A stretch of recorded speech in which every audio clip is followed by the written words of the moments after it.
Kalian harus tahu nih, dalam serial SpongeBob SquarePants berjudul The Camping Episode, SpongeBob menunjukkan sebuah majalah bernama Fake Science Monthly. Majalah tersebut membahas beruang laut yang perwujudannya mirip ikan piranha besar dengan kepala dari beruang grizzly. Di dalamnya tersimpan berbagai macam informasi untuk bisa lolos dari beruang laut tersebut. Ironisnya, meskipun bernama Fake Science Monthly atau dalam bahasa Indonesia yang berarti sains palsu bulanan, semua informasi yang disampaikan buku itu rupanya benar. SpongeBob berkata untuk jangan main klarinet, jangan memainkan lampu senter, memakai topi sombrero, sepatu merah, jangan juga berlari dan berteriak di alam liar untuk menghindari hewan tersebut. Jika disamakan dengan dunia nyata, apa yang SpongeBob katakan adalah tips berkemah, yaitu cara untuk menghindari serangan beruang grizzly di alam liar. Jika kalian bertemu salah satunya, pastikan untuk jangan berlari, jangan membuat kontak mata, melakukan gerakan tiba-tiba, apalagi berteriak. Nah, jika tidak, hidup kalian akan berakhir naas seperti Squidward.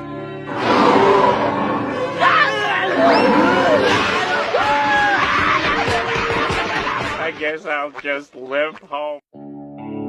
Kalian harus tahu nih, dalam serial animasi SpongeBob SquarePants, kalian mungkin udah gak asing lagi nih dengan salah satu tempat paling ikonik di Bikini Bottom yang hanya bisa dimasuki oleh warga tangguh saja. Tempat ini adalah Salty's Pitchun yang ditayangkan pertama kali dalam episode berjudul No One Is Allowed sekitar 21 tahun lalu. Tempat ini begitu misterius karena tidak ada satupun orang yang tahu bagaimana isi Salty's Pitchun. Beberapa orang berpendapat bahwa Nickelodeon tidak mengizinkan para penonton untuk melihat interior Salty's Pitchun karena dianggap tidak cukup tangguh. Namun setelah puluhan tahun berlalu, Nickelodeon akhirnya mengizinkan nih penonton untuk melihat isi tempat ikonik ini. Salty's Pitchun kemudian ditayangkan kembali dalam episode baru berjudul Salty Sponge pada Januari 2023. Dan seperti yang bisa kita tebak, di dalam Salty's Pitchun ini terdapat banyak sekali ikan-ikan tangguh. Di antaranya adalah ikan-ikan yang gemar berkelahi, ikan dengan tato yang bisa menembak meriam, sisi liar Nyonya Puff dalam versi punk, hingga makanan yang disajikan dengan penuh paku.